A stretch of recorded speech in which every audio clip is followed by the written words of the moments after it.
Hello, everyone. I wanted to start with a follow up to an earlier story. Remember, we talked about an American gentleman, a 72-year-old Stephen Hubbard, who was arrested and tried in Russia for allegedly participating as a mercenary in Ukraine. He was sentenced to 6 years and 10 months in prison. Um, And once again, there are questions from his family members about basically the validity of the whole thing, but it's kind of hard to verify because, Russia. According to Mr. Hubbard's sister, he never owned a weapon, never engaged in war, although his views were conservative. And here's something else. So far, we haven't seen any evidence that he actually did any sort of fighting. And this is indicative, folks. Apparently, the man just up and moved from the United States to Ukraine, and he lived in the town of Izum since 2014. Okay, so he was just living there. That town was occupied by the Russian army early on. So it is possible that he was just snatched up along with a bunch of other people when the invasion took place. There's also questions about the validity of his confession. He didn't look so great during his sentencing and had trouble standing up. So, considering again we're talking about Russia, there's very little doubt in my mind that the whole thing is bogus. That because this man is an American, they were hoping to use him for leverage. It's possible that they're kind of pissed off because he turned out to be not important enough. And it's very likely that the confession in question was tortured out of him because that's just what they do. So, yeah, I agree with you, financial insider and economist and business insider. I agree with all of you guys. That is true. Russian economy cannot sustain this war. And we talked about this yesterday about the big announcement about the government subsidies for the first time contract signees for the Russian army. So, yes, the problem is they don't seem to care. At least people in charge of Russia don't seem to care.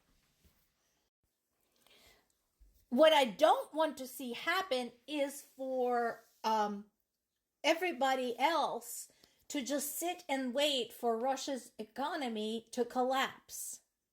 Because every moment, every day spent waiting means more Ukrainian lives lost. We can't afford to just sit and wait for something to happen and then the whole situation will resolve itself. It's like that. It's not complicated. Some people are asking, well, why don't Ukrainians do that? They are doing it. Here's your proof. Ukrainians continue their systematic assault on Russia's oil industry, and here is one of the examples. In this particular case, they hit an oil hub in Feodosia in the occupied Crimea. In addition to, having the palpable economic impact, this particular strike is a bit of a double whammy. Because, first of all, remember, we talked about this many times. When Russians first annexed Crimea 10.5 years ago, there was a lot of celebration. Crimea is ours, blah, blah, blah. They immediately started treating it like their own personal resort. Many of them moved in. Then Russia went and invaded Ukraine, and suddenly things got very uncomfortable there. And now, since there are not a lot of civilians left there, Ukrainians are just pounding Crimea because, mostly what's left there, especially in certain areas, are Russian military installations, such as their communications center that was hit earlier this year, and in this particular case, a fuel hub.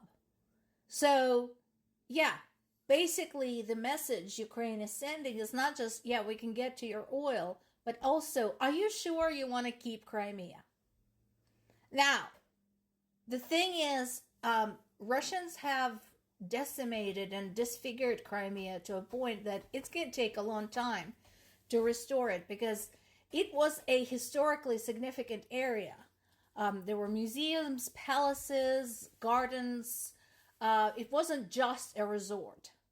So it's going to take a lot of work to restore. But in the meantime, like I said, Ukrainians are making it very, very uncomfortable for the Russians, making them regret that they took Crimea.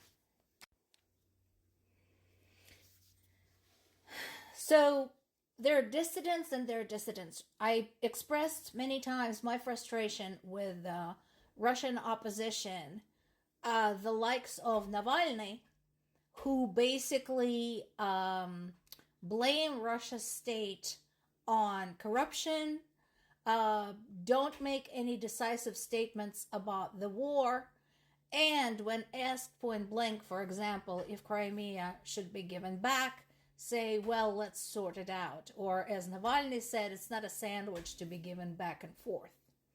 Some of them also are known for their extremism, nationalism, homophobia, xenophobia, you name it. So, and then there are others. And this particular gentleman, Ildar Dudin, was one of the others. He put his money where his mouth was, and not just his money, but his life. He went and fought for Ukraine and unfortunately was killed at the front lines. He was fighting in the Kharkiv area. As we know, Kharkiv is one of the big targets for the Russian military. That area is getting pounded regularly. So that is unfortunate. So a good man lost. But again, that was a true opposition member. Right on the heels of Iran's insistence that they are not helping Russia in any shape or form comes a massive Russian attack using what? 87 Shahed drones supplied by Iran. As the result, once again, we have casualties in this particular case. In the Kharkiv region, once again, a gas pipeline was damaged, and there was a warehouse fire in Odessa. I told you guys before, just a reminder why Odessa is important. Odessa is the Black Sea port. You can look it up on the map, from which Ukrainian grain is shipped. Ukrainian grain and other exports. So we talked about Odessa and how international partners failed to provide any kind of protection for it, even though their own economies are dependent on Ukrainian grain. Also, as I mentioned many times before, it is kind of ironic that a lot of this grain is going to the developing nations in Africa that openly support Russia.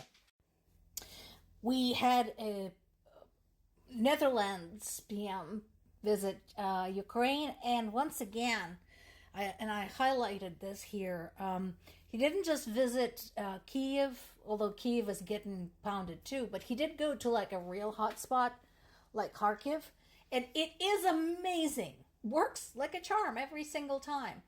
When somebody, be it a head of state or a representative of a state, who visits one of the really troubled areas in Ukraine, they immediately understand Ukraine's demands for long-range weapons. I suggest everybody should try it.